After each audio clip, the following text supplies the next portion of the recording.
السلام عليكم ورحمة الله وبركاته. إن الحمد لله نحمده ونستعينه ونستغفره ونعوذ بالله من شرور أنفسنا ومن سيئات أعمالنا. من يهده الله فلا مضل له ومن يضلل فلا هادي له. وأشهد أن لا إله إلا الله وحده لا شريك له وأشهد أن محمدا عبده ورسوله صلى الله تعالى عليه وعلى آله وصحبه وسلم تسليما كثيرا. يا أيها الذين آمنوا اتقوا الله حق تقاته ولا تموتن إلا وأنتم مسلمون. يا أيها الناس اتقوا ربكم الذي خلقكم من نفس واحدة وخلق منها زوجها وبث منهما رجالا كثيرا ونساء واتقوا الله الذي تساءلون به والأرحم إن الله كان عليكم رقيبا. يا أيها الذين آمنوا اتقوا الله وقولوا قولا سديدا يصلح لكم أعمالكم ويغفر لكم ذنوبكم ومن يطع الله ورسوله فقد فاز فوزا عظيما. أما بعد فإن خير الحديث كتاب الله وخير الهدي هدي محمد صلى الله عليه وسلم وشر الأمور محدثاتها وكل محدثة بدعة وكل بدعة ضلالة وكل ضلالة في النار. أعوذ بالله من الشيطان الرجيم. وإذ قال لقمان لابنه وهو يعظه يا بني لا تشرك بالله ইন্না শিরকা লাযুলমুন আযীম।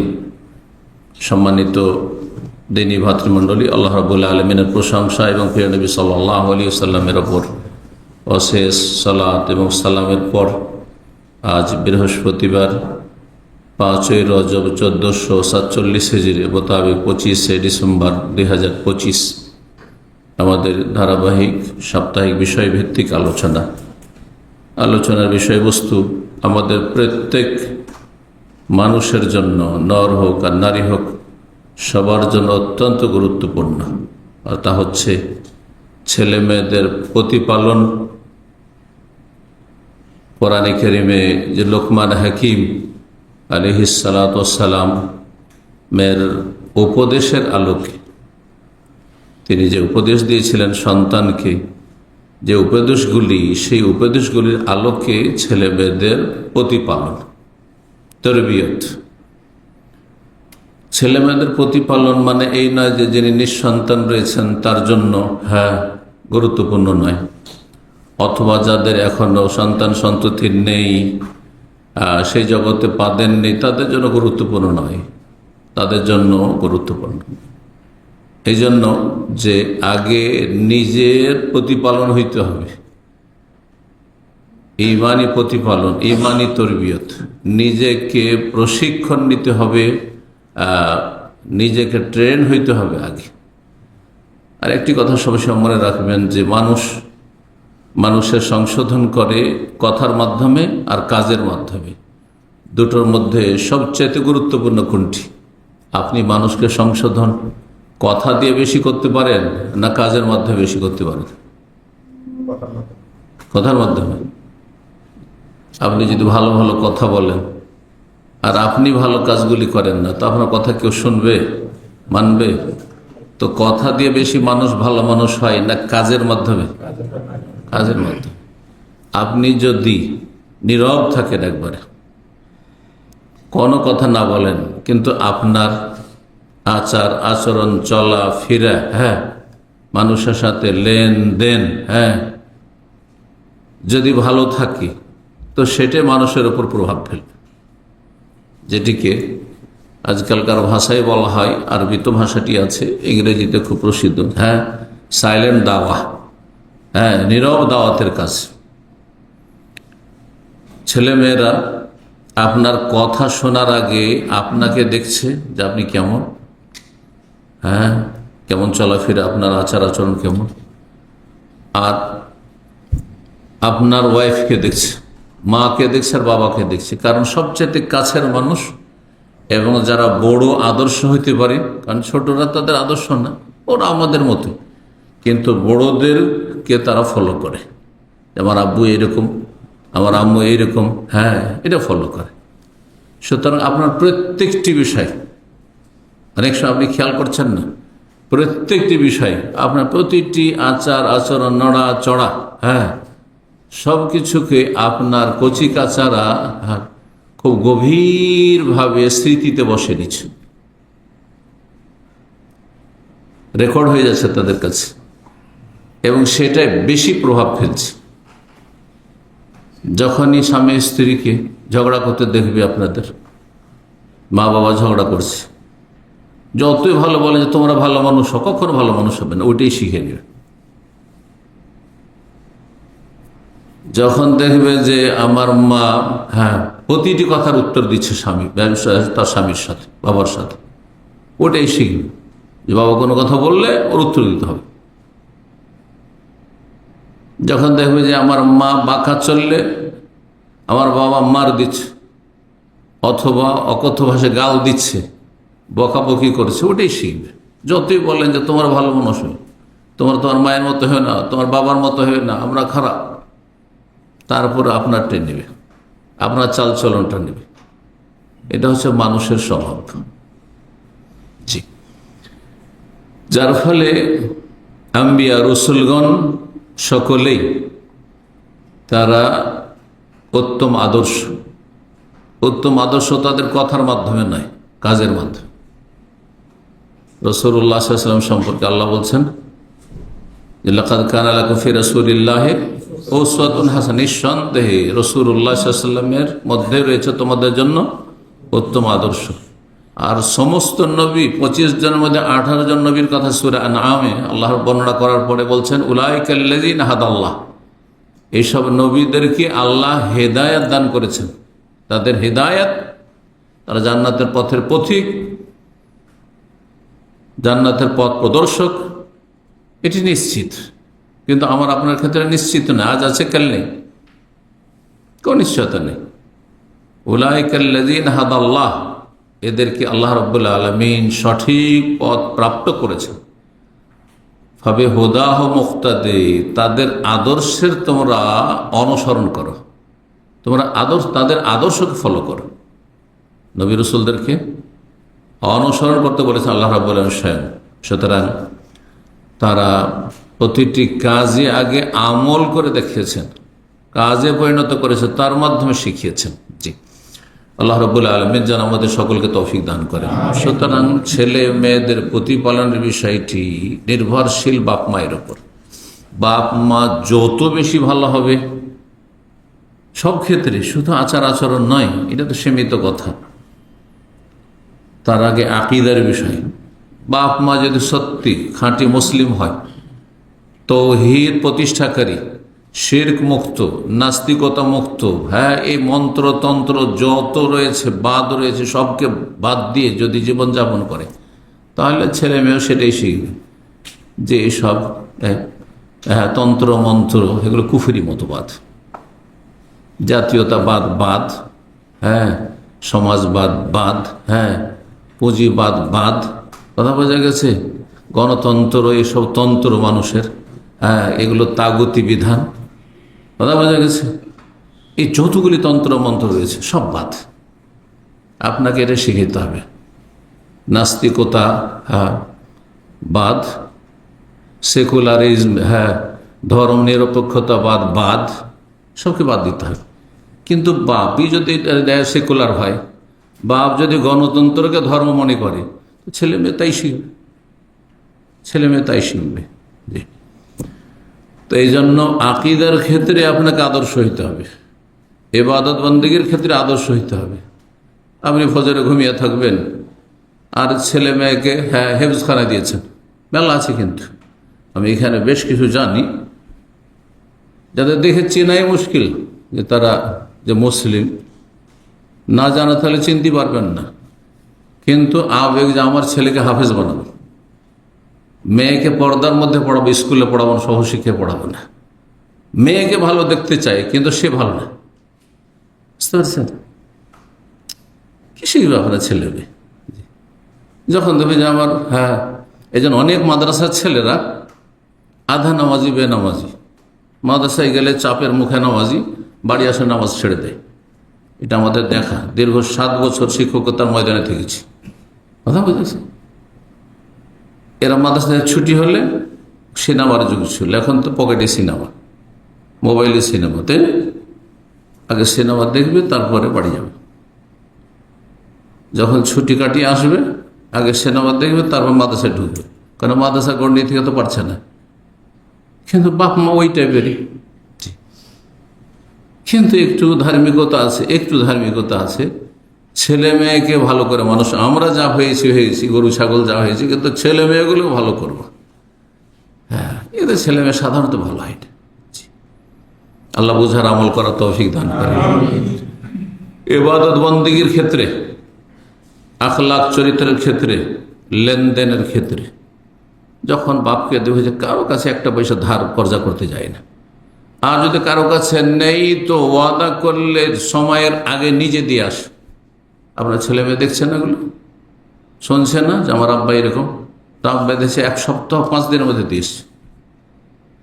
হ্যাঁ, আর যখন দেখবে যে কতবার আসছে ওই লোক, কিসের জন্য? আমার আব্বার কাছে টাকা পাবে সেই জন্য, মায়ের কাছে এই টাকা পাবে সেই জন্য, আর বলছে আচ্ছা ঠিক আছে সামনের সপ্তাহে দেবো, আবার সামনের সপ্তাহে আচ্ছা দিতে পারলাম না, আবার সামনের সপ্তাহে দেবো। কি শিখবে আপনার কাছ থেকে? কি তরবিয়ত নেবে আপনার কাছ থেকে ছেলে মেয়ে? আল্লাহ যেন আমল করার তৌফিক দান করেন। আমলের মাধ্যমে, কথার আগে আমলের মাধ্যমে নিজের তরবিয়ত করতে হবে আর নিজের ছেলে মেয়ের তরবিয়ত করতে হবে। তো লোকমান হাকিম তিনি নবী ছিলেন এরকম কোনো প্রমাণ নেই, কিন্তু তিনি আল্লাহর নেক বান্দা ছিলেন, কথা হাদিসে রয়েছে। এই জন্য সতর্কতামূলক আলাইহিস সালাম না বলে যদি রাদিয়াল্লাহু আনহু বলেন, রাহিমাহুল্লাহ বলেন, তো বেশি ভালো। এমনিতে আলাইহিস সালাম কাউকে বলতে অসুবিধা নেই, আমরা সালাম বলছি না, আসসালামু আলাইকুম বলছি তো। কিন্তু যেহেতু আলাইহিস সালাম বললে সাধারণ মানুষ বুঝবে যে মনে হয় নবী, কারণ নবীর ক্ষেত্রে আমরা ইব্রাহিম আলাইহিস সালাম, মুসা আলাইহিস সালাম বলছি, তাই না? এ ভুল ধারণা থেকে মানুষকে বাঁচানোর জন্য আপনি বলবেন না, নয় এমনি সালামের শান্তির দোয়া দেওয়াতে কোনো দোষ নেই। ঠিক ওই রকমই যেমন সাহাবায়ে কেরামদের সম্পর্কে রাদিয়াল্লাহু আনহু, এটা সাধারণ মুসলিমেরাও জানে, তাই না? কিন্তু কোনো ইমামকে যদি রাদিয়াল্লাহু আনহু বলেন তো জায়েজ আছে, একজনকে বললে জায়েজ হবে না, কিন্তু সবাইকে যদি বলেন, আবু হানিফা, শাফি, মালিক, আহমদ 4 জনকে বলেন, ইমাম বুখারী, মুসলিম সবাইকে বলেন তো জায়েজ আছে।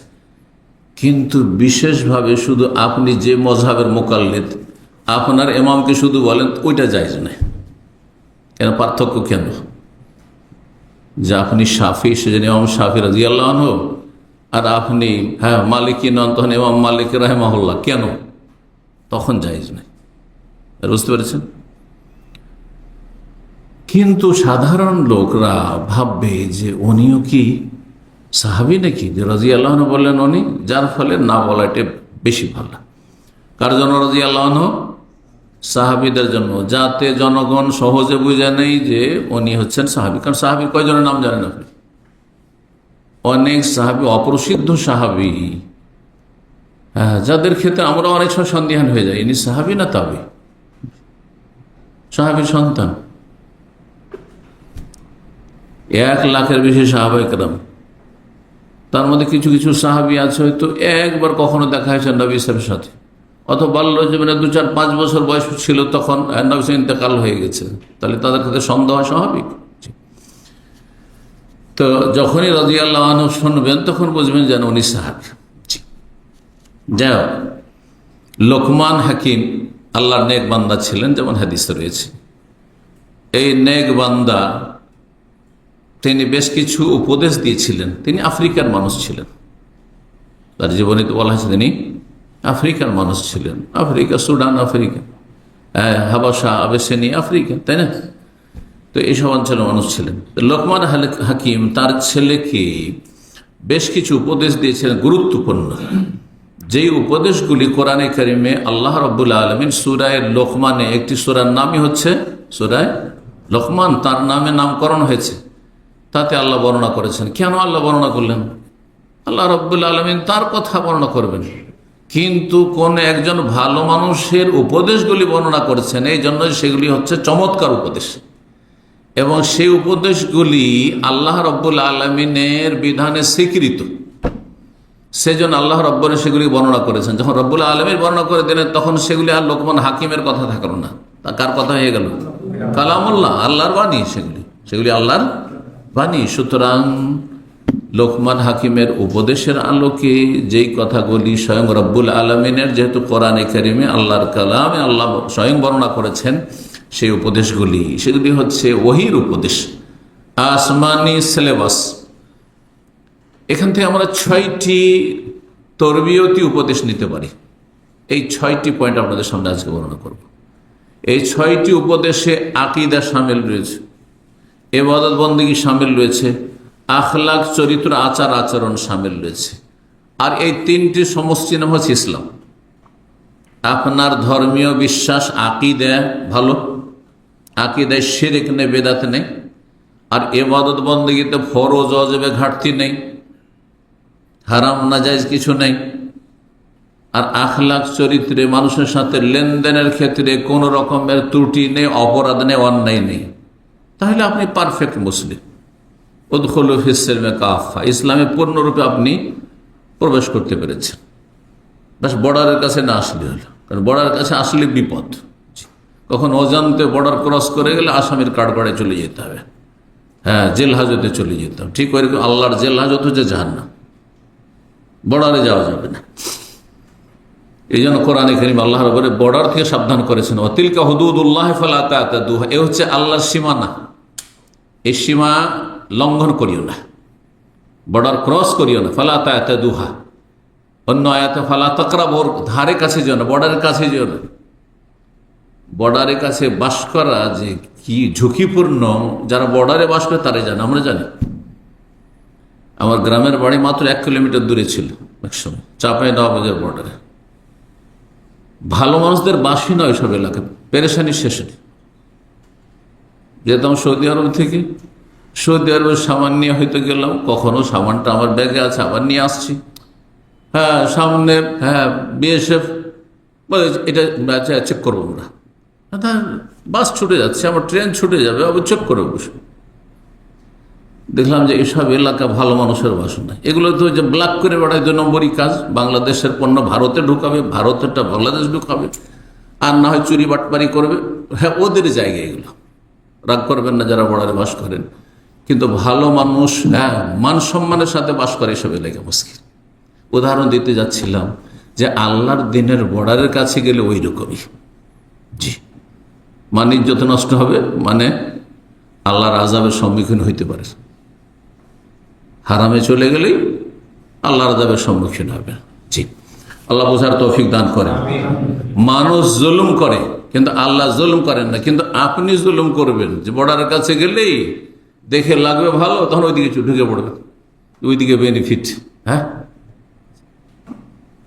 তখন আপনি ফেঁসে যাবেন। তো এই উপদেশগুলি কোরআনে কারিমে আল্লাহর বর্ণনা করে সূরা লোকমান আয়াত নম্বর 13 থেকে 19। কয়টি আয়াত? 13 থেকে 19, হ্যাঁ, 6টি না 7টি? 13, 14, 15, 16, 17, 18, 19, 7টি আয়াত রয়েছে। 7টি আয়াতে উপদেশ রয়েছে। প্রথম উপদেশ সবচেয়ে গুরুত্বপূর্ণ কি? এই যে 3টি বিষয় বললাম, আকীদা বা তৌহিদ, আল্লাহর একত্ব, ধর্মীয় বিশ্বাস, আর একটা ইবাদত বন্দেগী, হ্যাঁ, যেমন হ্যাঁ সালাত, নামাজ, যাকাত, রোজা, হজ, উমরা ইত্যাদি, হ্যাঁ। আর 3 নম্বর হচ্ছে হ্যাঁ আখলাক চরিত্র, হ্যাঁ, আচার আচরণ, হ্যাঁ, লেনদেন, মানুষের সাথে চলাফেরা, সুসম্পর্ক, হ্যাঁ, মানুষের হক নষ্ট না করা। কোনটা বেশি গুরুত্বপূর্ণ? হ্যাঁ, আকীদার বিষয়টি, আল্লাহর তৌহিদ, আল্লাহর একত্ব প্রতিষ্ঠা করা, এবং আল্লাহর একত্ব বিরোধী যতগুলি বিষয় রয়েছে, শিরক হোক, নাস্তিকতা হোক, কুফরি হোক, অথবা কপটতা, মুনাফিকি হোক, আকীদার সমস্ত কিছু থেকে, মানব রচিত যা কিছু ধর্মকর্ম হোক, অথবা মানব রচিত হ্যাঁ কোনো রাষ্ট্রীয় আইন কানুন হোক, সবগুলি হচ্ছে তৌহিদ পরিপন্থী, ইসলামী আকীদা পরিপন্থী। যেমন মানব রচিত ধর্মকর্ম হচ্ছে পীরতন্ত্র। এক শ্রেণীর লোকেরা মানব রচিত বলে শুধু ওই রাষ্ট্রীয় আইন কানুনের যেগুলো মানব রচিত রয়েছে সেগুলির আলোচনা করে, কিন্তু তাদের নিজের আকীদাতে শিরক, বেদাত আর সুফি ইজমের গুমরাহি ঢুকে আছে। অথচ একটা ধর্মীয় পোশাক পরে আছে আর একটা বেধর্মিতার পোশাক পরে আছে। কাকে দেখে মানুষ বেশি প্রতারিত হবে? ওর কথা বুঝছেন না? একজন লোক আমার মতো দাঁড়িয়ে রাখে আর ঢিলা ঢালা জুব্বা আর তারপর তার সাথে আলখাল্লা লাগিয়ে আছে আর মানুষকে বিভ্রান্ত করছে।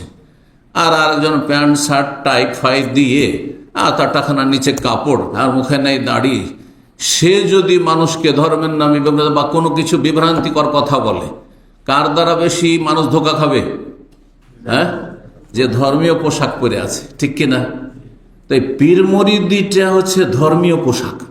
হ্যাঁ, ধর্ম বলে আপনাদের সামনে পেশ করে আপনাদেরকে গুমরা করে জাহান্নামের রাস্তায় নিয়ে গেছে। আর মানুষের তৈরি করা যে সব রাষ্ট্রীয় আইন কানুন রয়েছে, সেটা দেশ পরিচালনার ক্ষেত্রে হোক অথবা আদালতের বিচার আচারের ক্ষেত্রে হোক, মানবরচিত যেগুলো, মন গড়া যেগুলো কথা, ইসলাম পরিপন্থী যেসব বিষয়গুলি, সেগুলি সবাই জানে যে এগুলি কাফেররা তৈরি করে দিয়েছে। আর এক শ্রেণী মুসলিমরা যারা কাফেরদের হয়ে অনুসরণকারী, কাফেরদের অন্ধ অনুসারী, কাফেরদের ভক্ত আর দিন সম্পর্কে মূর্খ, তারা সাদরে গ্রহণ করে নিয়েছে।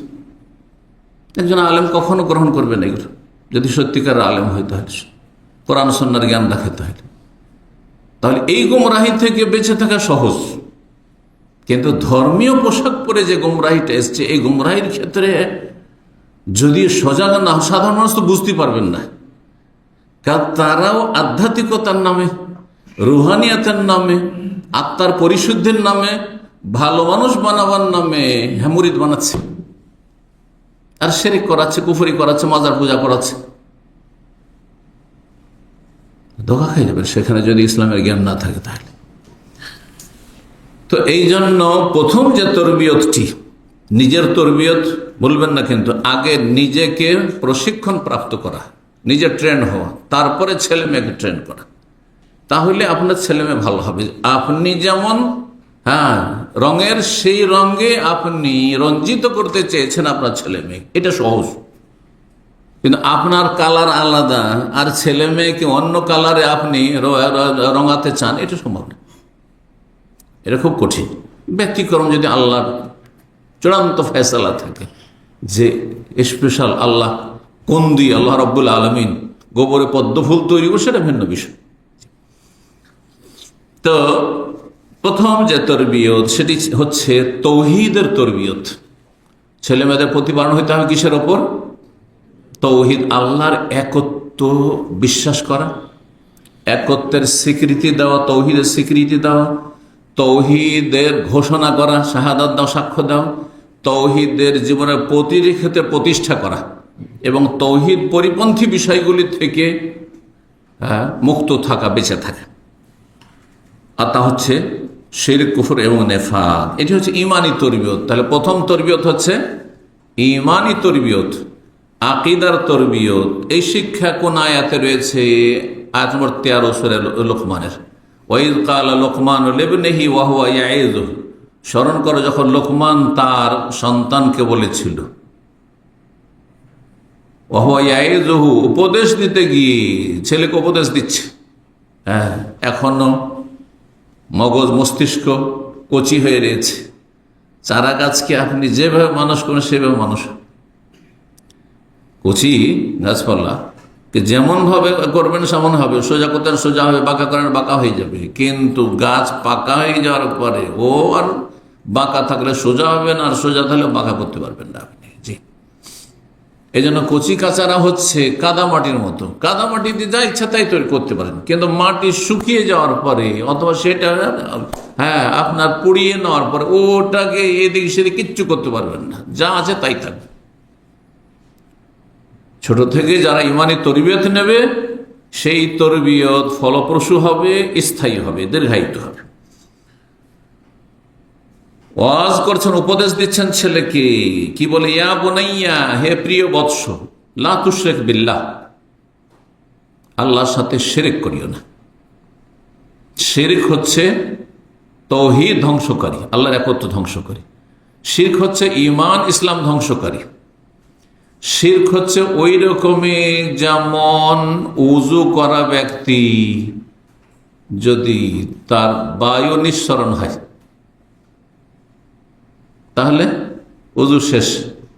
তারপরে যে সারা জীবন নামাজ পড়তে থাকেন, সেজদায় পড়ে থাকেন, সব নফল পড়েই যাচ্ছে, সারা রাত নফল পড়ছেন, কিন্তু আপনার ওযু নষ্ট হয়ে গেছে, নামাজ হবে? এক রাকাত একটা সিজদাও কবুল হবে না। ঠিক করে তৌহিদ নেই আর সমস্ত আমল করছেন, হজ উমরা প্রতি বছর কয়েকটা করে উমরা আর হজ, অনেক পয়সাওয়ালা আছে, প্রতি বছর হজে আসে,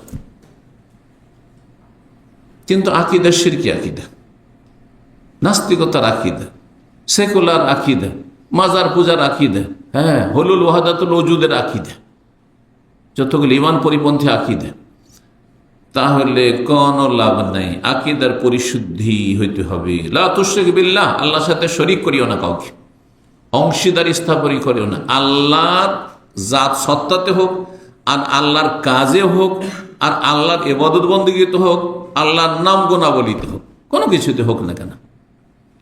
ইন্না শিরকা লাযুলমুন আযীম, নিশ্চয় শিরক হচ্ছে সবচেয়ে বড় অপরাধ। জুলমুন আযীম, মহা অপরাধ, ওর চেয়ে বড় কোনো অপরাধ নেই। ওর সমান, শিরকের সমান হচ্ছে কুফরি। কেউ বলছে আল্লাহ নেই, আর কেউ বলছে 3 আল্লাহ আছে। খ্রিস্টানরা বলছে 3 এলা আছে, হ্যাঁ, হিন্দুরা বলছে 33 কোটি দেবতা আছে, বুঝছেন না? আর যারা বলছে যে হ্যাঁ কলুবুল মুমিন আরশুর রহমান, পীরতন্ত্রের কথা বলি, তাদের শিরকের কথা বলি। মুমিনের কলব হচ্ছে আল্লাহর আরশ, মুমিনের কলব হচ্ছে আল্লাহর আরশ। এটা কারা বলছে? হিন্দু, খ্রিস্টান, ইহুদি, বুদ্ধিস্ট, এটা মাজার পূজারীরা, এরা পীর পূজারীরা বলছে যে মুমিনের কলব নাকি আল্লাহর আরশ, তাহলে যত কল্লা তত আল্লাহ। তাহলে হিন্দুরা তো 33 কোটি বলছে, আপনি তো তার চাইতে বেশি বাড়িয়ে দেবেন, কারণ কত 33 কোটি চাইতে অনেক বেশি, তাই না? হ্যাঁ, তাহলে চিন্তা করুন আপনি কোথায় আছেন, তাহলে চিন্তা। অথচ জাতি তো মুসলিম, কিন্তু আকীদা মুসলিম না আপনি। ইন্না শিরকা লাযুলমুন আযীম, শিরক হচ্ছে সবচেয়ে বড় অপরাধ। এবং এই আকীদার বিষয়টি রাসূলুল্লাহ সাল্লাল্লাহু আলাইহি ওয়াসাল্লাম তার 23 বছরের জীবনের শুরু থেকে শেষ পর্যন্ত সবসময় আকীদার দাওয়াত দিয়েছেন, সবসময় তাওহীদের দাওয়াত দিয়েছেন। অনেকে ইসলাম বুঝতে গিয়ে ভুল করে, অনেক বক্তারা বলে যে নবী সাল্লাল্লাহু আলাইহি ওয়াসাল্লাম মক্কাতে তাওহীদের দাওয়াত দিয়েছেন, মদিনায় দেননি। যার প্রথম দাওয়াত শুরু করেছেন ইয়া আইয়ুহান নাস কুলু লা ইলাহা ইল্লাল্লাহ, হে মানব সকল, আল্লাহ ছাড়া কোনো সত্য মাবুদ নেই, এগুলো সব বাতিল ভ্রান্ত, এ কথা ঘোষণা করো, তুফলিহু, এতেই তোমাদের সফলতা রয়েছে। সূচনা হয়েছে ইসলামের দাওয়াতের মক্কায় এই বাক্য দিয়ে। সর্বশেষ বাক্য নবী সাল্লাল্লাহু আলাইহি ওয়াসাল্লামের ইন্তেকালের 5 দিন আগে, 3 দিন আগে, যেদিন ইন্তেকাল সেই দিনও বারবার করে একটি কথা রিপিট করেছে রাসূলুল্লাহ সাল্লাল্লাহু আলাইহি ওয়াসাল্লাম, কি? লানাতুল্লাহি আল ইয়াহুদি ওয়ান নাসারা, ইহুদি খ্রিস্টানদের আল্লাহর লানত, অভিশাপ রয়েছে, আল্লাহর রহমত থেকে এরা বঞ্চিত। কেন? ইত্তাখাযু কুবুর আম্বিয়াহি মাসাজিদা, তারা তাদের নবীদের, যারা ওলি আউলিয়া, তাদের ভালো মানুষদের কবরগুলিকে সিজদার স্থানে পরিণত করেছে, মানে কবর পূজা করেছে, কবর পূজা থেকে সাবধান করেছেন। অথচ মানুষ শেষ অবস্থায় নিজের পরিবার নিয়ে চিন্তা করে, নিজের স্ত্রীদেরকে নিয়ে কি করে খাবে এরা, হ্যাঁ, নিজের ছেলে মেয়ে নিয়ে চিন্তা করে, নিজের আপনজন প্রিয়জন নিয়ে চিন্তা করে, সংসার নিয়ে চিন্তা করে না। এই জাতি নিয়ে চিন্তা, যেই জাতিকে তৌহিদের ওপর আমি রেখে গেলাম, এই জাতি একসময় মাজার পূজা শুরু করে দিবে। কবর কথা বলা হয়েছে, কবর পূজা শুরু করে দিবে, কবর পাকে আমরা সিজদা করবো, কবর দেবে, মসজিদের মধ্যে কবর দেবে, আর কবর সম্পর্কে বাড়াবাড়ি করে এরা মুশরিক হয়ে যাবে। এক রাস্তা দিয়ে ইসলামে ঢুকেছিল জন্মসূত্রে, আর এক রাস্তা দিয়ে বেরিয়ে যাবে। আল্লাহ হেফাজত করুন। তো ঈমান আকীদা আমাদের হইতে হবে, যারা আদর্শ রাসূলুল্লাহ সাল্লাল্লাহু আলাইহি ওয়াসাল্লাম পরে কার আদর্শ, খাঁটি ইসলাম জানার জন্য কার আদর্শ, আজকালকার জামানার লোকেরা। কিন্তু যদি বলা হয় যে সাহাবায়ে কেরামগণ, তারা আজকালকার মতো দল ছিল, এত দল ছিল, 2টো দল ছিল সাহাবীদের যুগে, 3টা দল ছিল, কিছু ছিল না। কানান নাস উম্মাতান ওয়াহিদা, এক জাতি ছিল, সমস্ত সাহাবায়ে কেরামদের আকীদা ছিল তৌহিদি আকীদা, আল্লাহর একত্বের আকীদা, সমস্ত রকমের শিরক কুফরি মুক্ত আকীদা, বেদাত মুক্ত আকীদা। সুতরাং রাসূলুল্লাহ সাহাবায়ে কেরামগণ যেইভাবে ইসলামকে বুঝেছেন, যেইভাবে ইসলাম পালন করেছেন, যেভাবে ইসলামের কথাগুলি পেশ করেছেন, সেটা আমাদেরকে সামনে রাখতে হবে রাসূলুল্লাহ সাল্লাল্লাহু আলাইহি ওয়াসাল্লামের কথা কাজের পরে। জি, এই জন্য বিভিন্ন হাদিসে নবী সাল্লাল্লাহু আলাইহি ওয়াসাল্লাম সম্পর্কে সাহাবায়ে কেরাম বর্ণনা করছেন। নবী সাল্লাল্লাহু আলাইহি ওয়াসাল্লামের কবর হাদিস আছে না? আজকালকার মানুষরা কি বলছে? নবীর, বিশেষ করে বেদাতপন্থীরা কি বলছে? নবীর কবর বলছে। নবীর মাজার না, নবীর রওজা। নবীর হইলে রওজা হয়ে গেল, আর যদি পাকা কবর হয়, পীরদের হয়, তাহলে কি হয়ে গেল? ওটা মাজার হয়ে গেল। ওটাকেও কবর বলা যাবে না, হলে বেয়াদবি হয়ে যাবে। কিন্তু আপনার বাপ মা যে আপনার জনক, তাদের কবরগুলিও কবর হয়েই থেকে গেল, মাজার হওয়ারও চান্স পেল না। বুঝতে পারছেন? কোথা থেকে পেলেন ইসলাম? এই ইসলাম তো সাহাবায়ে কেরাম শিখে যাননি।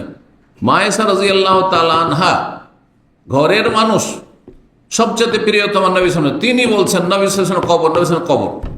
তিনি বলছেন মাতান নবী সাল্লাল্লাহু আলাইহি ওয়াসাল্লাম, নবী মারা গেছেন। আমাদের সে অধিকাংশ মুসলিমরা মনে করে যে হায়াতুন নবী, নবী বেঁচে আছেন। হায়াতুন নবী মানে কি? বেঁচে আছেন। মা আয়েশা বলছেন মারা গেছেন, আপনি বলছেন বেঁচে আছেন। আপনারটা ঠিক না আয়েশাটা ঠিক? চিন্তা করুন তো দেখি, তাহলে আপনি কোন ইসলাম পালন করছেন? আপনি কোন ইসলামে বিশ্বাসী? আপনি ভ্রান্ত ইসলামে বিশ্বাসী। এই ইসলাম আল্লাহ কবুল করবেন না আপনার থেকে। এই জন্য তরিকায় আসতে হবে সাহাবায়ে কেরামদের তরিকায়, যেটি রাসূলুল্লাহ সাল্লাল্লাহু আলাইহি ওয়াসাল্লামের ছেড়ে যাওয়া নির্ভেজাল খাঁটি তরিকা। এই মর্মে বেশ কিছু আয়াত রয়েছে। সূরা বাকারার 137 নম্বর আয়াত, আল্লাহ ফাইন আমানু বিমিসলি মা আমানতু বিহি, পরের লোকেরা যদি ঈমান নিয়ে আসে তোমাদের মতো ঈমান। আল্লাহ কোরআন নাযিল হওয়ার জামানায় সম্বোধন করছেন কারাকে? সাহাবীরাকে, তাই না? তখন সাহাবীরা ছিলেন। তোমাদের মতো তাদের ঈমান যদি হয়, তাহলে আমাদের ঈমানটা কার মতো হইতে হবে? সাহাবীদের ঈমানের মতো। সাহাবীরা কি বলতেন যে নবী আলিমুল গায়ব, নবী হাজির নাজির? আরে মা আয়েশার মালা হারিয়ে গেছে, হ্যাঁ সফরে ছিলেন, হার ছিঁড়ে পড়ে গেছে, বাথরুম করতে গিয়ে মাঠে গিয়ে ছিঁড়ে পড়ে গেছে। আর যেমনই ছিঁড়ে পড়েছে, ওইখানে ওর উপরে মোট বসে গেছে। দুইবার হারিয়েছে, তার মধ্যে একবার ঘটনা এরকম, ওরটা বসে গেছে। নবী সাল্লাল্লাহু আলাইহি ওয়াসাল্লাম সাহাবায়ে কেরাম সবাইকে ওটা মাঠ খুঁজালেন, কিন্তু খুঁজে পাওয়া গেল না। হাদিস ফাবাসনাল বাইর, তারপর আমার উটটাকে উঠালাম যে চলো চলে যেতে হবে, হার আর পাওয়া গেল না। যখন উটটাকে দাঁড় করলাম, ফাওয়াজাদানাল ইকদা তাহাতা, উটের পেটের তলায় মালাটি পড়ে পেলাম, পড়ে আছে। যেই নবী উটের পেটের তলায় মালা পড়ে আছে জানেন না, তিনি নবী আলিমুল গায়ব, আপনার খবর রাখছেন, আমার খবর রাখছেন, আমার আমল সম্পর্কে অবগত, আপনার আমল সম্পর্কে অবগত। এসব কথা আমাদের দেশের আকীদা, অধিকাংশ মুসলিমদের আকীদা এগুলো, যে নবী সব জানছেন। আমাদের নবী নাকি হাজির নাজির, হাজির হয়ে যান নাকি? নাউযুবিল্লাহ। নাজির মানে সবকিছু নাকি দেখছেন। এগুলো সাহাবীদের আকীদা ছিল না, সব শিরকি আকীদা। তো আল্লাহ বলছেন যদি তারা তোমাদের মতো ইমানদার হয়, ফাইন আমানু বিমিসলি মা আনফাকাতু, তাহলে হেদায়েত পাবে, তাহলে হেদায়েত, তাহলে জান্নাতের রাস্তা। আর না হলে নয়। ওয়াইন তাল ফাইনহু ফি শিকাক, আর যদি অন্য রাস্তা ধরে সাহাবীদের তরিকা বাদ দিয়ে, তাহলে তারা বিভিন্ন বিরোধে রয়েছে, ইসলাম বিরোধিতায় রয়েছে তারা। ফাসায়াকফিকাহুমুল্লাহ, আল্লাহ তাদের প্রতিহত করার জন্য যথেষ্ট, তাদের অনিষ্টতে রক্ষা করার জন্য যথেষ্ট। সূরা নিসার আয়াত 115 আল্লাহ বলেছেন ওমাই ইউশাকিকির রাসূল মিন বাদি মা তাবায়্যানা, কেউ যদি রাসূলুল্লাহ সাল্লাল্লাহু আলাইহি ওয়াসাল্লাম বিরুদ্ধাচরণ করে, অথচ হেদায়েত কোরআন হাদিস দিয়ে স্পষ্ট হয়ে গেছে, ওহী আছে, কোরআন হাদিস সুরক্ষিত আছে মানুষের কাছে, বিভিন্ন ভাষায় অনুবাদ হয়ে গেছে, ব্যাখ্যা হয়ে গেছে। ওয়াত্তাবি গায়রা সাবিলিল মুমিনিন, মুমিনদের রাস্তা বাদ দিয়ে অন্য রাস্তা যদি ধরে, তো সেই যুগের মুমিন ছিল সাহাবীরা, সাহাবীদের রাস্তা বাদ দিয়ে অন্য রাস্তায় চলছেন আপনি। সাহাবীদের যুগে দেখান যে একজন সাহাবী মিলাদ করেছে, একজন সাহাবী শবে বরাতের রাত্রে নফল পড়েছেন, দেখান। একজন সাহাবী নিয়ত পড়ে নামাজ শুরু করেছেন, হয়তো দিয়ে নামাজ শুরু করেছেন। একজন সাহাবী সম্মিলিত মোনাজাত করেছেন, আর বাকি মুক্তাদির আমিন আমিন বলেছেন। দেখান দেখি কোথাও। দেখাবেন না আর সঠিকটা মানবেন না। ধর্মের ক্ষেত্রে গরজ নাই, শুধু পেটেরই গরজ। তাহলে পেটই পাবেন, জান্নাত পাওয়া যাবে না। আপনাকে আগে আপনার ধর্মকর্ম, জান্নাতটাকে সবচেয়ে বড় গরজ বানাইতে হবে। আমি জান্নাতের রাস্তা আমি নিশ্চিত কিনা আমার জন্য। আল্লাহ বুঝার আমল করা তৌফিক দান করেন। যদি রাসূল সাল্লাল্লাহু আলাইহি ওয়াসাল্লামের কেউ নাফরমানি করে, বিরুদ্ধে চলে, ওয়াত্তাবি গায়রা সাবিল, মুমিনদের রাস্তা বাদ দিয়ে অন্য রাস্তায় চলে, নুয়াল্লিহি মা তাওয়াল্লা, আল্লাহ বলছেন আমি জবরদস্তি হেদায়েত করব না, যেদিকে যাবে সেদিকে ঘুরিয়ে দেব। নুসলিহি জাহান্নাম, জাহান্নামে ঢুকিয়ে দেব। আল্লাহ বলছে নুসলিহি জাহান্নাম, স্পষ্ট। আল্লাহু আকবার। আল্লাহ বুঝার তৌফিক দান করেন। এক নম্বর তরবিয়ত তাহলে, হ্যাঁ, ছেলে মেয়েদের ক্ষেত্রে, নিজেদের ক্ষেত্রে কিসের? তৌহিদ তরবিয়ত, আকীদার তরবিয়ত। 2 নম্বর তরবিয়ত হচ্ছে আল্লাহর পরে সবচেয়ে বেশি কার হক? আল্লাহর হক এর সাথে শামিল হচ্ছে রসুলের হক। তো আল্লাহ এবং রসুলের হকের পরে কার হক বেশি? পিতা মাতার হক, তাই না? এই জন্য কয়েকটি আয়াতে কোরআন কারীমে আল্লাহ রাব্বুল আলামিন আল্লাহর ইবাদতের পরেই বনা অবিল ওয়ালিদাইনে ইহসানা, আল্লাহ তা'বুদু ইল্লা ইয়াহু ওয়াবিল ওয়ালিদাইনি ইহসানা ওয়াবুদুল্লাহ ওয়া লা তুশরিকু বিহি ওয়াবিল ওয়ালিদাইনি ইহসানা। আল্লাহর ইবাদত করো, শিরক করিও না, আর তারপরে পিতামাতার সাথে সদ্ব্যবহার করো, ভালো আচরণ করো। আর এটি ছিল দ্বিতীয় তরবিয়ত, দ্বিতীয় উপদেশ লোকমান হাকিমের ছেলের জন্য। ওয়াসাইনাল ইনসানা বিওয়ালিদাইহি, আল্লাহ বলছেন লোকমান হাকিমের উপদেশটি, আমি আল্লাহ রাব্বুল আলামিন উপদেশ দিচ্ছি মানুষকে পিতামাতার সাথে সদাচরণ করার জন্য। কেন? পিতামাতার বড় এহসান, অবদান রয়েছে। হামালাতহু উম্মুহু ওয়াহানান আলা ওয়াহান, মা এক কষ্টের ওপর আর এক কষ্ট, কষ্ট আর কষ্ট, কষ্ট আর কষ্ট, গর্ভধারণের কষ্ট, প্রসব বেদনার কষ্ট, তারপরে স্তন্যদানের কষ্ট। আর সে ছেলে, এই কচি বাচ্চা কতবার যে পেশাব পায়খানা করেছে, কতবার যে বিছানা খারাপ করেছে, কতবার যে কাপড় খারাপ করেছে, সুবহানাল্লাহ। কতবার খেতে বসেছে, মায়ের রেখা আমরা দেখতে পাই, খেতে বসেছে, এক লোকমা মুখে দেয়নি, ক্ষুধার্ত হয়ে আছে, আর দিকে বাচ্চা পেশাব পায়খানা করে দিল, কান্না শুরু করে ছুটে চলে যেতে হলো বাচ্চা দেখার জন্য। কত কষ্ট করেছে চিন্তা করুন তো দেখি, কত বছর কষ্ট করতে হয়েছে মাকে। মা ঘরে পরিচর্যা করেছে আপনার, আর বাইরের যত প্রয়োজন সব পূরণ করেছে বাবা। মানে মা পাবে কোথায়? কোথায় মা আপনার জন্য ফুড পাবে? হ্যাঁ, মা যদি ভালো খেতে না পায় তো কোথা থেকে মায়ের দুধ পাবেন আপনি, আর পেয়েছেন আপনি? চিন্তা করুন। তো বাবা মার আল্লাহর পরে বড় এহসান রয়েছে, অনুগ্রহ রয়েছে। আল্লাহ বলছেন 2 বছর, দীর্ঘ 2 বছর দুধ পান করিয়েছে। অফিসাল ফি আমাইন, তারপর আনিশ করলি ওয়ালে ওয়ালে দেয়। সুতরাং আমি আল্লাহ সৃষ্টি করেছি, আমার ইবাদতের জন্য হেদায়েত করেছি, আমার শুকরিয়া আদায় করো। তোমাকে রিজিক দিচ্ছি, তোমাকে সবকিছু নিয়ামত দিয়েছি, সুস্থ থাকার উপায় উপকরণ দিয়েছি, আমার শুকরিয়া আদায় করো। ওয়ালে ওয়ালে দেয়, আর পিতা মাতার শুকরিয়া আদায় করো। নন খেয়ে গুণ গাও রব্বুল আলমিনের এবং পিতা মাতার, নিমক হারামি করিও না। আনিশ করলি ওয়ালে ওয়ালে দেই, না হইলে এলাইয়াল মাসির, আমার কাছে ফিরে আসতে হবে, তখন হিসাব হবে সবকিছু। এলাইয়াল মাসির আল্লাহ বলছেন। সূরা লুকমান আয়াত নম্বর 14-তে এই উপদেশ রয়েছে। রাসূলুল্লাহ সাল্লাল্লাহু আলাইহি ওয়াসাল্লামের তিরমিজির হাদিস, রিদার রব্বি ফি রিদাল ওয়ালিদ, পিতা মাতা যদি সন্তুষ্ট থাকে তো আল্লাহ সন্তুষ্ট। ওয়া সাখাতুর রব্বি ফি সাখাতিল ওয়ালিদ, আর যদি পিতা মাতা অসন্তুষ্ট থাকে তো আল্লাহ অসন্তুষ্ট।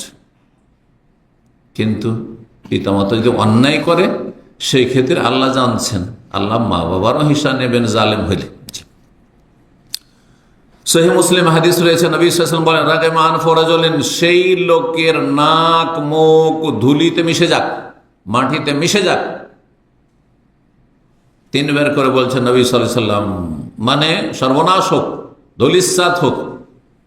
তখন জিজ্ঞাসা করা হলো, কে ইয়া রাসূলুল্লাহ? মান আদরাকা আবাওয়াইহি ইনদাল কিবার আহাদাহুমা আও কিলাহুমা যেই ব্যক্তি পিতামাতা উভয়কে অথবা দুইজনের একজনকে বার্ধক্যে পেল, মা বাবা বুড়ো হয়ে গেছে, দুজনকেই পেয়েছেন আপনি, হয়তো এই সুযোগ আল্লাহ দিয়েছেন, অথবা মাকে পেয়েছেন শুধু বাবা আগেই চলে গেছেন, হয়তো আপনি ছোটই ছিলেন, আপনি তখন ইনকাম করতে লাগেননি, বাপের হোটেলে খাচ্ছিলেন, অথবা বাবাকে আপনি পেয়েছেন, আপনি দীর্ঘদিন পেয়েছেন, আপনি দুইজনকে পেয়েছেন অথবা একজনকে পেয়েছেন, তারপরেও যদি জান্নাতে না যেতে পারেন তো আপনার মতো হতভাগা কেউ নেই, আপনার সর্বনাশ হবে। নবী সাল্লাল্লাহু আলাইহি ওয়াসাল্লাম বলছেন, আরে মা বাপকে পেয়েও জান্নাত পেলেন না আপনি, জান্নাত পাওয়ার মাধ্যম ছিল আপনার কাছে, জান্নাত পাওয়ার ওসিলা ছিল আপনার কাছে, এত সুন্দর বেটার চান্স আপনি ছেড়ে দিয়েছেন।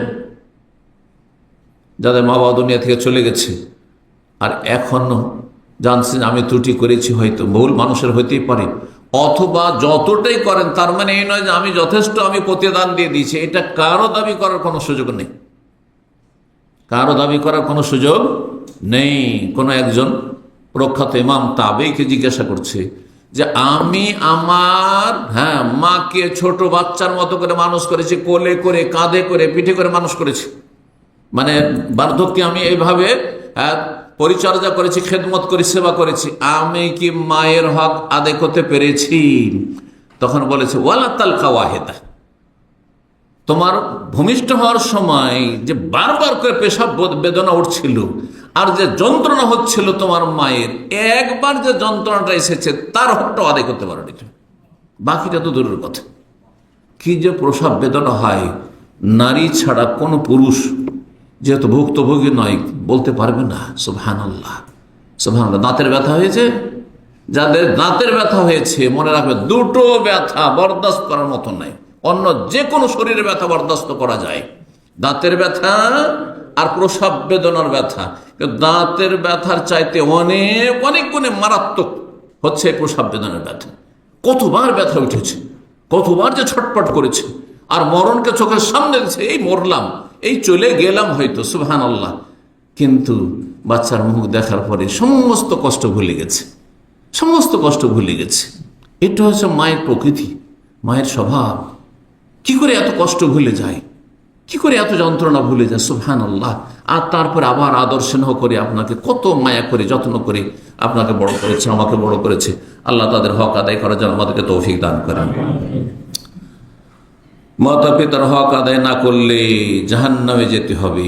যদি ফরজ হকে ঘাটতি হয়ে থাকে, যদি তাদেরকে কষ্ট দিয়ে থাকেন অন্যায়ভাবে, তওবা করুন, ইস্তেগফার করুন, এবং তাদের ইন্তেকালের পরেও তাদেরকে বেশি বেশি নেকি পৌঁছানোর শরীয়তসম্মত তরিকা অবলম্বন করুন। বেদাতি তরিকা নয়, বেদাতি তরিকা নয়। আজকে একজন জিজ্ঞাসা করছে মক্কাতুল মুকাররমা থেকে যে আমার বাবা মারা গেছেন, তো আমার মা বেঁচে আছেন আর আত্মীয় স্বজন আছে, বলছে যে বাবার জন্য তো কিছু করা দরকার, তো এক কাজ করি, আমরা ভোজ ভাজ তো করলাম না, খাওয়াইলাম না গ্রামবাসীকে, তো যাদের সাথে বাবার নামাজ পড়তো মুসল্লিরা মসজিদে, ওদের একটু মিষ্টি মুখ করা যাক, দিয়ে মসজিদে মিষ্টি বিতরণ করেছে। বলছে এটা জায়েজ কিনা, আর এইটা করলে আমার বাবার কোনো ক্ষতি হবে কিনা, তারপরে যারা করেছেন তাদের কি হবে। আমি বললাম যে আপনার বাবা যদি এটার উপরে সন্তুষ্টি প্রকাশ করে গিয়ে থাকেন যে করিও আমার জন্য, তাহলে উনিও গুনাহগার, এ গুনাহতে শামিল, এ বেদাতে শামিল। আর যদি উনি এসব সমর্থন করতেন না, আর ওনার ইন্তেকালের পরে অজান্তে লোকেরা করেছে, যারা এতে শরিক, পয়সা দিয়ে শরিক, সময় দিয়ে শরিক, সমর্থন দিয়ে শরিক, সবগুলি গুনাহগার, এ বেদাতে লিপ্ত, হারাম কাজে, এবং সবগুলি গুনার কাজ করেছে, তাদের তওবা করা ফরজ। কেন মিষ্টি খাওয়াবেন আপনি, বা আমার মিষ্টি খাইয়ে আপনি জান্নাতে পাঠাবেন? এসব বেদাত কে শিখালো? এই জন্য আমার একটি আলোচনা রয়েছে, কোরআন সুন্নাহ মোতাবেক ইসালে সব, মাইয়াতকে, মৃত ব্যক্তি কেমন করে নেকি পৌঁছাবেন, শরীয়ত সম্মত তরিকা অবলম্বন করুন, যেই তরিকাতে কিছু নেকি আপনিও পাবেন আর আপনার বাপ মাও পাবে, প্রিয়জনরা পাবে। আর এমন তরিকা অবলম্বন করছেন খাসিরাত দুনিয়া ওয়াল আখিরাহ, আপনার টাকাও গেল আর আপনার জান্নাতও গেল, সব গেল। আপনার বাপেরও ফায়দা হলো না, মায়েরও ফায়দা হলো না, আপনারও ফায়দা হলো না, আপনাকেও জাহান্নামে যেতে হবে। আর বাপ মা যারা মৃত তারা যদি সাপোর্ট করে থাকে, সমর্থন করে, বাবা করিও আমার জন্য, তাহলে ওদেরকেও জাহান্নামে যেতে হবে। আল্লাহ বুঝার তৌফিক দান করবে। 3 নম্বর তরবিয়ত, সেটা হচ্ছে ইহসানের তরবিয়ত। ইহসান, হাদিসে ইহসানের ভাষা রয়েছে, আর একটি ভাষা ওলামাদের আকীদার ভাষা মুরাকাবা, মানে আল্লাহকে আমি দেখছি। আর যদি এতটা ঈমান শক্তিশালী না হয় তা আল্লাহ তো সবসময় দেখছেন। যেমন ক্যামেরা লাগানো আছে, ইসলামিক সেন্টারের বাইরে ক্যামেরা লাগানো আছে, আমাদের এখানে রুমে নেই কিন্তু বাইরে কিন্তু ক্যামেরা লাগানো আছে, সব জায়গায় ক্যামেরা লাগানো আছে। আর হয়তো আপনার যে বস আছেন উনি এখানে দেখছেন না, মানে ইসলামিক সেন্টারে উপস্থিতি নেই, আর থাকলে কোন একটা রুমের ভিতরে আছেন, অথবা আজকাল তো মাশাআল্লাহ এমন সিস্টেম হয়েছে যে উনি মোবাইলে সবসময় দেখছেন। এখান থেকে ইউরোপ, আমেরিকা, সারা দুনিয়ার কোনো জায়গায় চলে গেছেন, আর কোথায় কি হচ্ছে না হচ্ছে মোবাইলে দেখছেন যে হ্যাঁ আমার ইসলামিক সেন্টারে কি হচ্ছে, আমার অফিসে কি হচ্ছে। দু একটি ঘটনা বলি। একবার আমাদের ইসলামিক সেন্টারে দুপুরবেলা জোহর থেকে আসর এই সময়টা তো অফিসে কেউ থাকে না, তো টয়লেটের ওই ফ্যান চালিয়ে চলে গেছে কেউ, আর সেখানে একটু আগুন লেগে গেছে, একটু ধোঁয়া বেরোচ্ছে। আমাদের অ্যাসিস্ট্যান্ট ডাইরেক্টর মোবাইলে দেখে বলছে ধোঁয়া কেন বেরোচ্ছে ইসলামিক সেন্টারে, এই 4-5 বছর আগের ঘটনা। ধোঁয়া কেন বেরোচ্ছে? তাড়াতাড়ি করে টেলিফোন করেছে আমাদের ওই যে টেকনিশিয়ান রয়েছে মোতাসিম, তাকে, এই দেখো ধোঁয়া কেন বেরোচ্ছে। দেখা যাচ্ছে যেখানে আগুন ধরে গেছে। সুবহানাল্লাহ, এটা তো আমাদের ইসলামিক সেন্টার কথা বলছি। এখানে আর একটি কোম্পানি আছে, সেখানে একজন আমাদের দিনী ভাই ছিলেন, বলছেন যে আমার বস আমেরিকাতে ছিলেন সেই দিন, আর দেখছেন যে পার্কিং থেকে একটা গাড়ি কেউ বের করছে, এমন সময় যেই সময়টা কোনো অফিস টাইম না, গাড়ি বের করছে, মানে আমার পার্সোনাল নিজের স্বার্থে নিজের কাজে ব্যবহার করার জন্য। সাথে সাথে ওখান থেকে টেলিফোন করতেছে যে এই সময় কেন গাড়ি পার্কিং থেকে বেরোলো। সুবহানাল্লাহ, দুনিয়ার ক্ষেত্রে আমরা এত ভয় পাই যে না ক্যামেরা লাগানো আছে, সাবধান। যদিও দূরে আছে, আপনি দেখছেন না কিন্তু ও দেখছে, বুঝছেন না?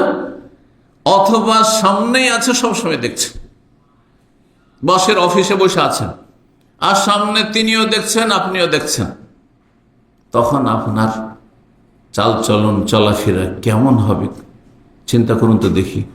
দুনিয়ার ক্ষেত্রে মানুষকে, আমার মতে আপনার মতো 3.5 হাতের মানুষ, হয়তো আপনি তার চাইতেও ভালো মানুষ, আপনার বসের চাইতে। এত যদি আপনি সতর্ক সাবধান চলেন, রব্বুল আলামিন যিনি সর্বশক্তিমান, যিনি আলিমুন খাবির, সবকিছুর সূক্ষ্ম খবর রাখেন, যিনি বাসিরুন, যিনি সবকিছু দেখছেন, সামিউন, সর্বশ্রোতা, সবকিছু শুনছেন। হ্যাঁ, আর উপরন্তু আল্লাহ রাব্বুল আলামিন ক্যামেরা লাগিয়ে রেখেছেন, 2 ফেরেশতার ক্যামেরা এখানে আর ওইখানে। ইয়াতালাক্কাল মুতালাক্কিয়ান আনিল ইয়ামিন ওয়া আনিশ শিমালি কাঈদ, বসে আছেন ফেরেশতা, সবকিছু রেকর্ড হচ্ছে। সুবহানাল্লাহ। আর সেই রেকর্ড আপনার সামনে, আমার সামনে হাসর মাঠে পেশ করে দেওয়া হবে। কোনোদিন চিন্তা করছেন আপনি? মনে করছেন যে আমি তো একা রুমে থাকি, রুমে কেউ থাকে না, নগ্ন ছবি দেখছেন আপনি, ব্লু ফিল্ম দেখছেন, অথবা কোনো মেয়ের সাথে আপনি চ্যাটিং করছেন বেগানা মহিলার সাথে, অথবা আপনি কোনো অবৈধ সম্পর্ক করছেন, অথবা হারাম কিছু মদ খাচ্ছেন, অথবা আরও কোনো নোংরামি করছেন, আপনি যে কোনো পাপ করছেন, এক কথায় ভাবছেন আমাকে তো কেউ দেখে না, কারণ রুমে তো আমি একাই থাকি। সুবহানাল্লাহ, মানুষকে এত ভয় করেন, মানুষকে লজ্জা পান, কিন্তু মানুষের রব যিনি সর্বশক্তিমান, হ্যাঁ, যার গুণগুলির কথা কিছুটা ইঙ্গিত করলাম, আপনি একটু ভয় পান না, যার পকড়াও থেকে আপনি একটু বাইরে যেতে পারবেন না আপনি। আরে মানুষ যত শক্তিশালী হোক না কেন, প্রশাসন যত শক্তিশালী হোক না কেন, তারপর অনেক অপরাধীকে ধরতে পারে না, অনেক অপরাধী হাতছাড়া হয়ে যাচ্ছে, তালাশ করে পাচ্ছে না, কারণ তারা গায়েব অদৃশ্য জানে না, হয়তো তারা ব্যর্থ হয়ে যাচ্ছে। কিন্তু রব্বুল আলামিনকে কেউ ব্যর্থ করতে পারে না, আসমান জমিনে আল্লাহকে কেউ অপারগ করতে পারে না। কোরআনে একাধিক জায়গায় এই কথা রয়েছে।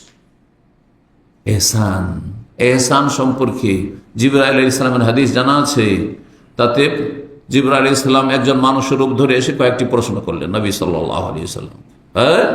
যেমন একজন সাধারণ কোনো মানুষ এসেছে, আসার পরে পরিচয় না মানুষের রূপ ধরে আর প্রশ্ন করে, সাহাবীরা সব শুনছেন, সাহাবীরা ভাবতে পারেন যে জিবরাইল মানুষের রূপ ধরে এসেছেন, কিন্তু কেউ চেন না ওই লোককে।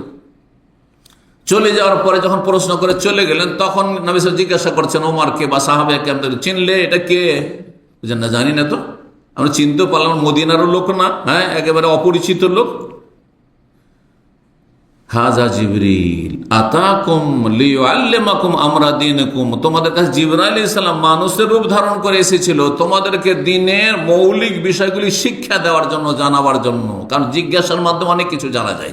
আপনি হয়তো মাসলা মাস জিজ্ঞেস করতে জানেন না, কিন্তু আপনার চাইতে সিনিয়র ভাইয়েরা জিজ্ঞাসা করার মাধ্যমে আর একটা গুরুত্বপূর্ণ কথা জেনে নিলাম আজকে, হ্যাঁ আমার তো কল্পনাতে ছিল না এই কথাটি, আমি তো জিজ্ঞাসাই করতে পারতাম না, ঠিক না?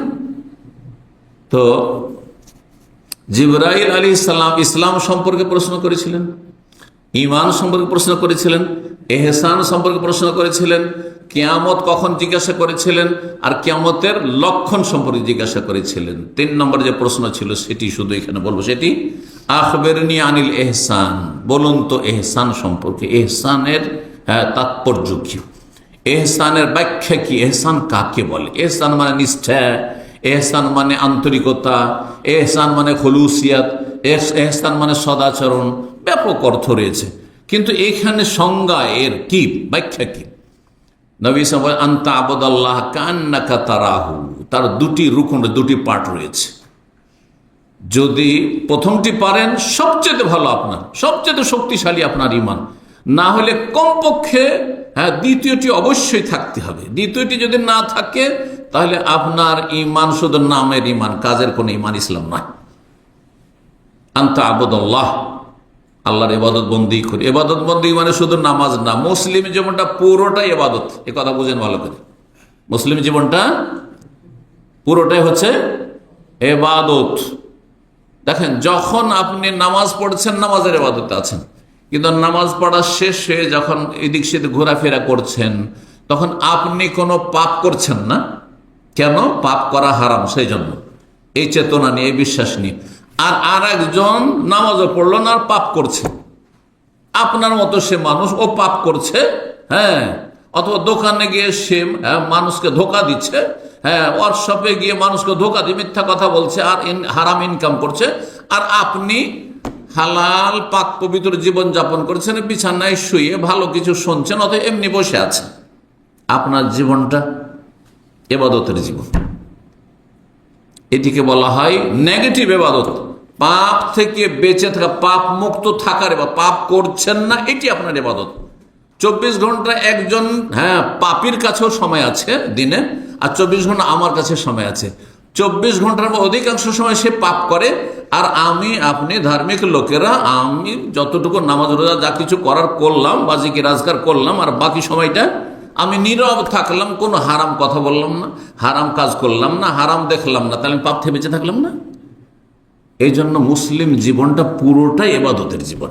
তা আনতা আবুদাল্লাহ মানে এই নয় যে শুধু নামাজের সময় যেন আল্লাহকে দেখছো, এটা নয়, ভুল কথা।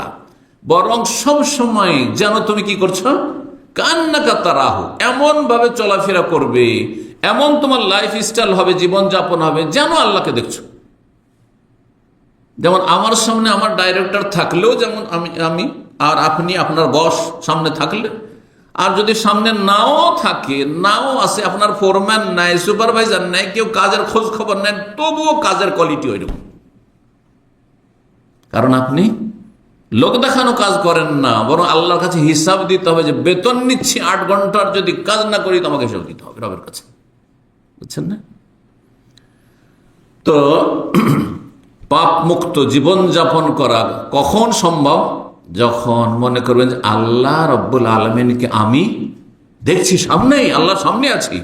আল্লাহর সামনে নেই, সবসময় আল্লাহর সামনে। কারণ আল্লাহ রব্বুল সমস্ত সৃষ্টির ঊর্ধ্বে, এবং সমস্ত সৃষ্টিকে আল্লাহ রব্বুল সবসময় দেখছেন, জানছেন, সবকিছু তাদের শুনছেন।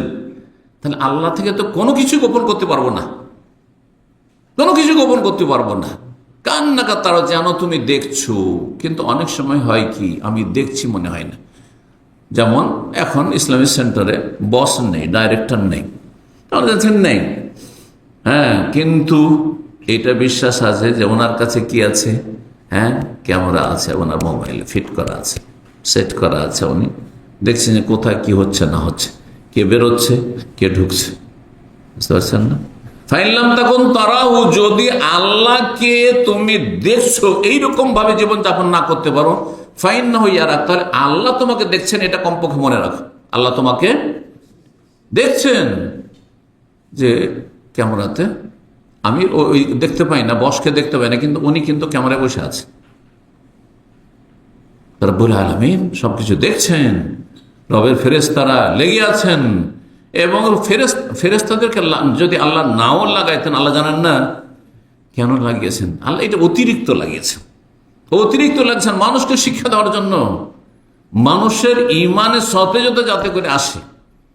দেখেন অনেক মানুষ হয়তো আল্লাহ শুনছেন, আল্লাহ দেখছেন, আল্লাহ জানছেন, এই কথাতে হয়তো তার মধ্যে একটা প্রতিক্রিয়া হইল না, হেদায়েত হইল না। কিন্তু যখন তাকে বলবেন যে দেখো এই যে এখানে ফেরেশতা বসে আছে, কেরামান কাতেবিন এখানে আছে, লিখছে নেকি গুনাহ লিখতে আছে, কিন্তু হয়তো এই পয়েন্টটাতে হেদায়েত হয়ে গেল। কোন কথাতে কে যে হেদায়েত হয় আর কার যে ইউটার্ন হয় বলা যায় না। আমরা এই দাওয়ার ময়দানে দেখি যে একজন লোকের তওবার লেকচার শুনে হেদায়েত হয়ে গেল, আর একজন লোক কিসে হেদায়েত হয়েছে, নামাজের গুরুত্ব শুনে হেদায়েত হয়েছে, আর একজন লোক কি শুনে হেদায়েত হয়েছে, কোন একটা লেকচার, একটা বেদাতের বিরুদ্ধে লেকচার ছিল, ওইটা শোনার পরে হেদায়েত হয়ে গেছে। বুঝছেন, অনেক ভাইরা বলেছে যে আমি প্রথম হেদায়েত হয়েছে আপনার লেকচারে তৌহিদের গুরুত্ব। প্রথম দিকে দুটো আলোচনা করেছেন, একটি হচ্ছে তৌহিদের গুরুত্ব, একটা হচ্ছে রাসূলুল্লাহ মর্যাদা। কারণ বেদাতিরা সবসময় আমাদের ভাবমূর্তিকে নষ্ট করার চেষ্টা করে, যে এই যে যাদের যে সৌদি আরবে যারা আছে না, সৌদি আরবের লোক, সৌদি আরবের ওলামা, আর যারা সৌদি আরব থেকে লেখাপড়া করে বা আহলে হাদিস, এরা নবীকে ভালোবাসে না, এরা নবীকে ভালোবাসে, নবীর দুশ্মন। এই বলে এমন ভাবে মানুষকে কি করে রেখেছে, মগজ ধোলাই করে মানুষকে বিভ্রান্ত করে রেখেছে, যে নাম যদি শুনে যে ওরে ওয়াহাবি, ও নবীর দুশ্মন, নবীর দুশ্মন, আউযুবিল্লাহ। এই জন্য প্রথম আমার লেকচার ছিল এই দুটো লেকচার, তৌহিদের ফজিলত আর ছিল রাসূল সাল্লাল্লাহু আলাইহি ওয়াসাল্লামের মর্যাদা, যে আমাদের কাছে নবীর মর্যাদা কত। আর এই কথা বারবার আমি বিভিন্ন পয়েন্টে এটা পেশ করার চেষ্টা করি, যে একজন বিদাতি, যেই সমাজে আপনি বাস করছেন, তারা মনে করে যে আমারও বরকত আছে, আমারও থুথুর বরকত আছে, আমারও আপনার বিভিন্ন কিছু, আমার কাপড়ের বরকত আছে, আমার জুঠার বরকত আছে, বেদাতিরা বিশ্বাস করে।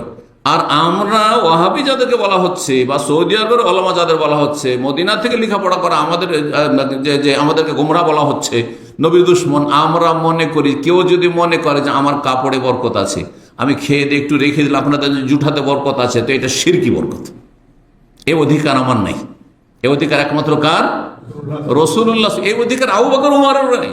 কোন সাহাবী আবু বকর উমরের ঘাম থেকে বরকত নেননি, কাপড় থেকে বরকত নেননি। বোঝা গেছে না? তাহলে কে বেশি সম্মান করে? রাসূলুল্লাহ। কে বেশি মর্যাদা দিয়ে থাকে? চিন্তা করুন বিষয়টি। যাই হোক, 3 নম্বর যে বিষয়টি বললাম, এটা কোথা থেকে পাওয়া গেল? সূরা লোকমান আয়াত নম্বর 16-তে লোকমান হাকিম বলছে, ইয়া বুনাইয়া, হে বৎস, ইন্নাহা ইন তাকু মিসকাল হাববাতিন মিন খারদাল ফাতাকুন ফি সাখরাতিন আও ফিস সামাওয়াতি আও ফিল আরদি ইয়াতি বিহাল্লাহ ইন্নাল্লাহা লাতীফুন খাবীর।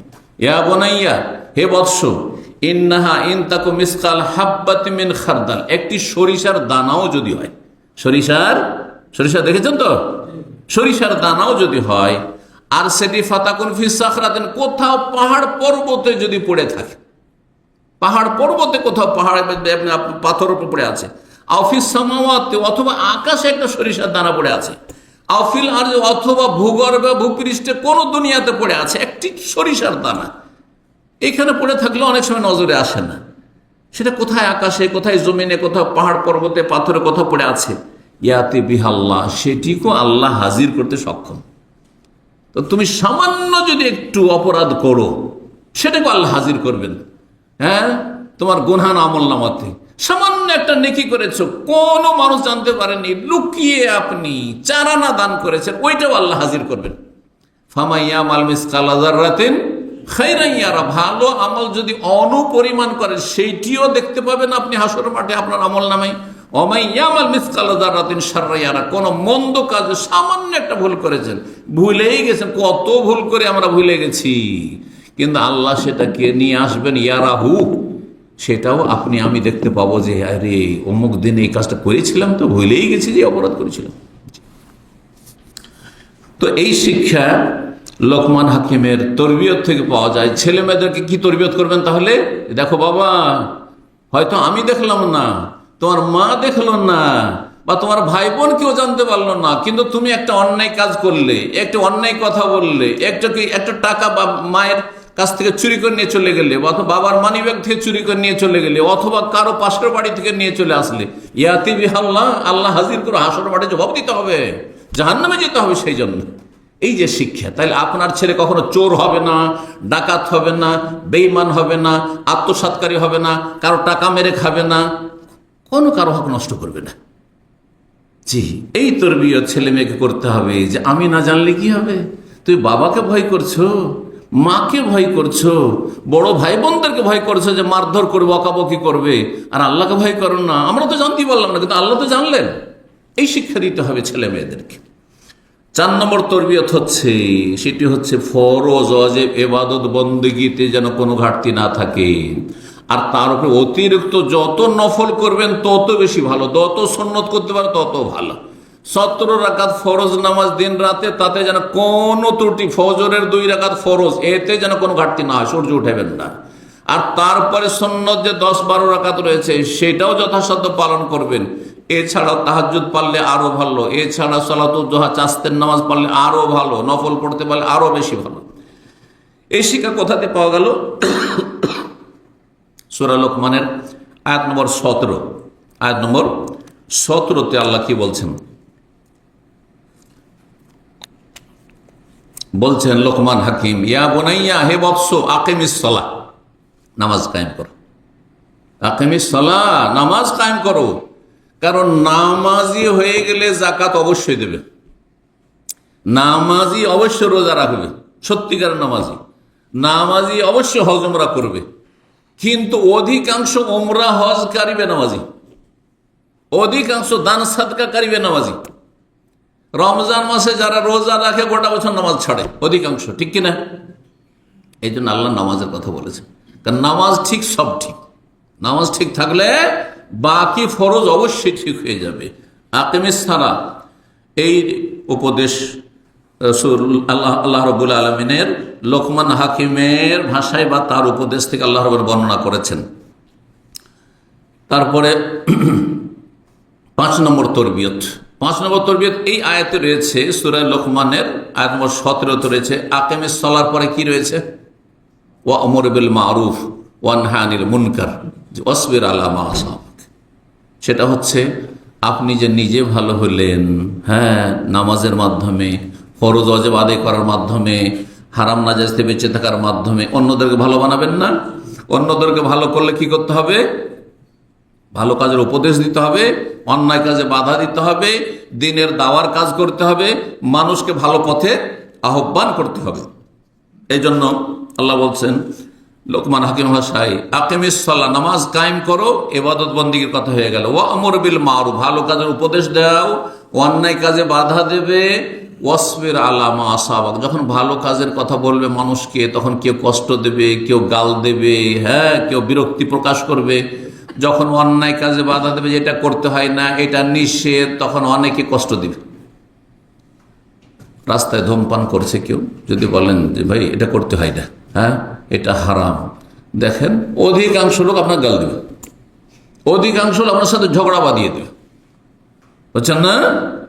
এবং আমি দেখেছি কোনো একবার যে দেখছি সমাজ এত খারাপ হয়েছে যে অধিকাংশ লোক ওর পক্ষ নিয়ে এলো, ওই ফাসেকের পক্ষ নিয়ে এলো। ও খাচ্ছে, তোমার অসুবিধা দেখি, বুঝতে পেরেছেন? ওকে ওর মতো চলতে দাও, ও করছে, তোমার তাতে কি? আউযুবিল্লাহ।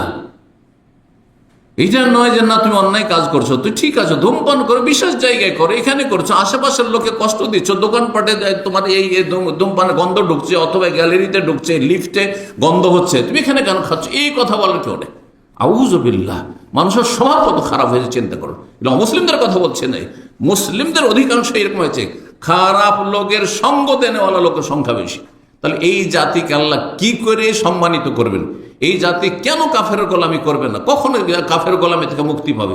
যখন শয়তানের গোলামি থেকে মুক্তি পাবে, তখনই কাফের গোলামি থেকে মুক্তি পাবে। আর এই শয়তানের গোলামি যদি করতে থাকে, বাতিলের সাথ দেবে, পাপীর সাথ দেবে, অন্যায়কারীর সাথ দেবে, আর ভালো মানুষের সংখ্যা কম, ভালো মানুষের সমর্থক কম। তাহলে দাওয়াইল আল্লাহর কথা হয়ে গেল। এই মর্মে নবী সাল্লাল্লাহু আলাইহি ওয়াসাল্লাম সহিহ বুখারী মুসলিমের হাদিস, একটা লোক, বেশি না, আপনারা যদি একটি লোককে হেদায়েত করতে পারেন। আর আমি বলি যে সাধারণ মানুষের জন্য আপনাকে দূরে যেতে হবে না, আপনি আপনার নিজের বংশ, বাবার বংশ আর মায়ের বংশ সবাই কিন্তু ভালোবাসে। যদি তারা খারাপও হয় তবু আমাকে ভালোবাসে। হ্যাঁ, আমার বাবার বংশের লোকেরা আর আমার মায়ের বংশের লোকেরা প্রত্যেকেরা আপন আপন জায়গা থেকে ভালোবাসে, ঠিক কিনা? যদি আপনার সাথে মতের মিল না তবু ভালোবাসবে, কিন্তু কিছু ব্যতিক্রম হবে হয়তো কট্টর, কিন্তু অধিকাংশ লোকের একটা কি আছে, মায়া আছে। হ্যাঁ, যেটা আমাদের লোক, আমাদের ছেলে। সুতরাং আপনি এখানে দাওয়ার কাজ করুন, আপনি মানুষকে হেদায়েত করার চেষ্টা করুন।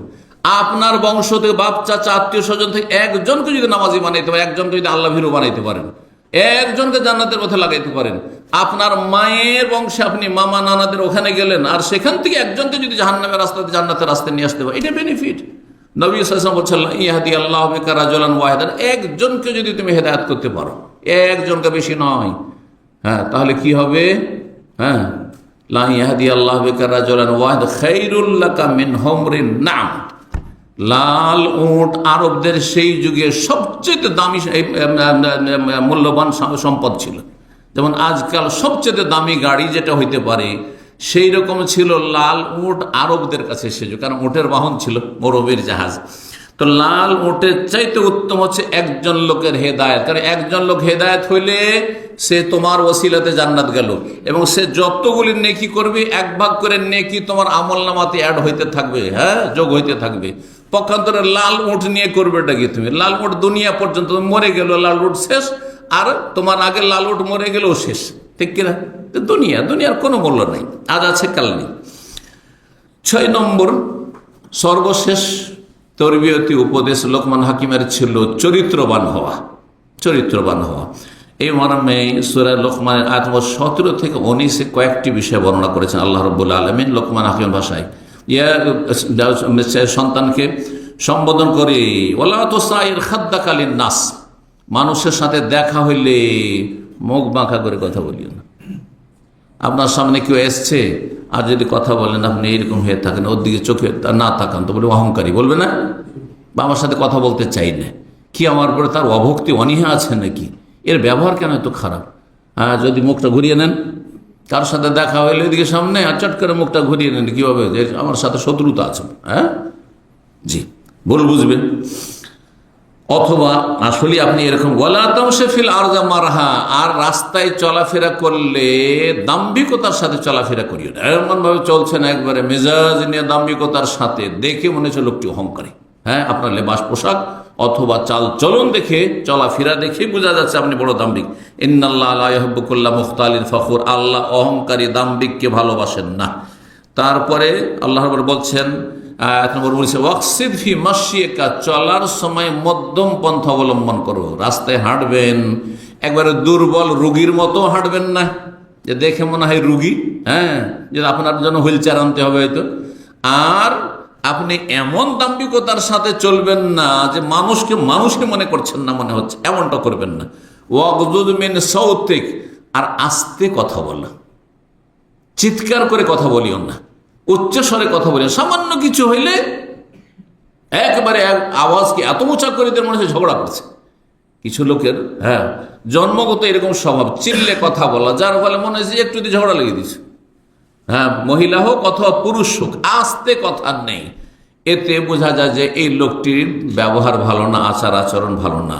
কারণ ইন্নার আনকারাল আসওয়াতিল্লা সাউতুল হামির, যদি আওয়াজ উঁচা করা খুব ভালো কাজ হইতো তাহলে গাধার আওয়াজ এত উঁচা হইতো না। সবচাইতে খারাপ আওয়াজ আল্লাহ বলছেন কার আওয়াজ? হ্যাঁ, গাধার আওয়াজ। তো গাধার মতো যাতে করে তোমার চিৎকার না হয়, হই হুল্লোড় না হয়। আল্লাহ রাব্বুল আলামিন আমাদেরকে চরিত্রবান হতে বলেছেন। রাসূলুল্লাহ সাল্লাল্লাহু আলাইহি ওয়াসাল্লাম অনেক হাদিস রয়েছে চরিত্র সম্পর্কে আমাদের আলোচনাও রয়েছে।